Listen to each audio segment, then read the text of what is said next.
Hi, എല്ലാവർക്കും happy Onam. ഇത് ഞങ്ങളുടെ തലേന്നത്തെ പരിപാടി കേട്ടോ. പിറ്റേന്നൊക്കെ ഉള്ളതെല്ലാം റെഡിയാക്കി വെക്കുവാണ്. അപ്പം ഞങ്ങൾ തന്നെ ഉള്ളതുകൊണ്ട് എല്ലാം നേരത്തെ റെഡിയാക്കി വെക്കാമെന്ന് വിചാരിച്ചു. അതൊക്കെ കഴിഞ്ഞ് ഞങ്ങളൊന്ന് പുറത്തേക്ക് ഇറങ്ങി. തിരുവോണത്തിൻ്റെ അന്ന് രാവിലെ ഞാൻ കുളിച്ച് ഒരുങ്ങി നിൽക്കുവാണ്. അച്ഛൻ കിളിയും കൂടെ അമ്പലത്തിലേക്ക് പോകാനായിട്ട് റെഡിയായി.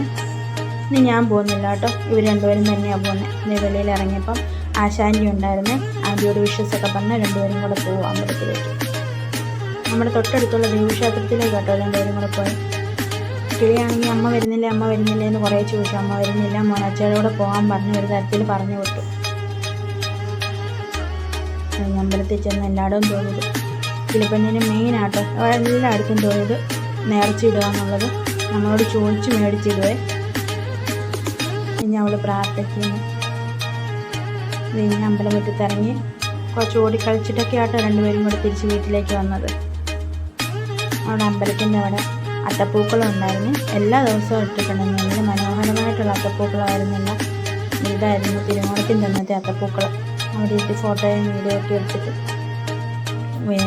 അവർ ഈ ഓണക്കോടി ഒക്കെ അവരുടെ അക്കുമാമ വാങ്ങിക്കൊടുത്താട്ടോ. കുറേ ഫോട്ടോസൊക്കെ എടുത്ത് ഒരു മലയാളം മങ്കിയായി കേട്ടോ അവൾ. ഞാൻ മുല്ലപ്പൂക്കെ വെച്ചാണ് രാവിലെ അമ്പലത്തിൽ വിട്ടത്. അത് കഴിഞ്ഞ് ഞങ്ങൾ അവരെ വന്നു കഴിഞ്ഞപ്പോൾ ഞങ്ങൾ രാവിലത്തെ കാപ്പി കുടിച്ചു. ഇഡലിയും സാമ്പാറുമായിരുന്നു. അത് കഴിഞ്ഞപ്പോഴതാ ഇത് ഞാൻ ആദ്യമായിട്ട് കാണും കേട്ടോ. തുമ്പിയും പുലിയുമാണ് ആൻറ്റി പറഞ്ഞു തന്നത്. എനിക്കിതെന്നാന്ന് അറിയത്തില്ല, ഞാൻ ആദ്യമായിട്ട് കാണുവാണ്. അത് കഴിഞ്ഞാൽ ഞങ്ങളുടെ സദ്യ ഒത്തിരി ഒന്നും ഇല്ലെങ്കിലും അത്യാവശ്യം എല്ലാം തന്നെ ഉണ്ടായിരുന്നു ഞങ്ങളുടെ സദ്യയിൽ. ആദ്യം പുറത്തുനിന്ന് വാങ്ങാമെന്നൊക്കെ വിചാരിച്ചെങ്കിലും പിന്നെ വിചാരിച്ചു നമുക്ക് വീട്ടിൽ ഉണ്ടാക്കുന്ന അത്രയും വരില്ലല്ലോ എന്ന് വിചാരിച്ച് ഞങ്ങൾ തന്നെ എല്ലാം ഉണ്ടാക്കി കേട്ടോ. ഇതൊക്കെ ഞാനാണോ ഉണ്ടാക്കിയതെന്ന് ഓർത്ത് എനിക്കിപ്പൊന്നും വിശ്വാസമില്ല കേട്ടോ. കാരണം ഇതിലെ പല കറികളും ഞാൻ ആദ്യമായിട്ട് ഉണ്ടാക്കുന്നതാണ്.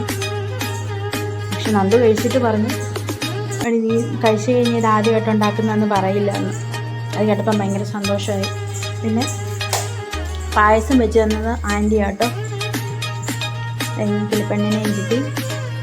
ഞങ്ങൾ ഓണസദ്യയൊക്കെ കഴിച്ചു. കിളി എന്നൊക്കെ തൊട്ടൊക്കെ നോക്കുന്നുണ്ടായിരുന്നു കേട്ടോ. നാട്ടിൽ പോകത്തതിൻ്റെ ചെറിയൊരു വിഷമം ഉണ്ടായിരുന്നു. ഇതിന് സാരമില്ല. ഇത് പാറുവിൻ്റെ വെല്ലിച്ചയുടെ ഓണക്കോടിയാണ്. ഒരെണ്ണം കൂടെ ഉണ്ട്. ആശാൻ്റി മേടിച്ചു കൊടുക്കുന്നത്. എല്ലാവർക്കും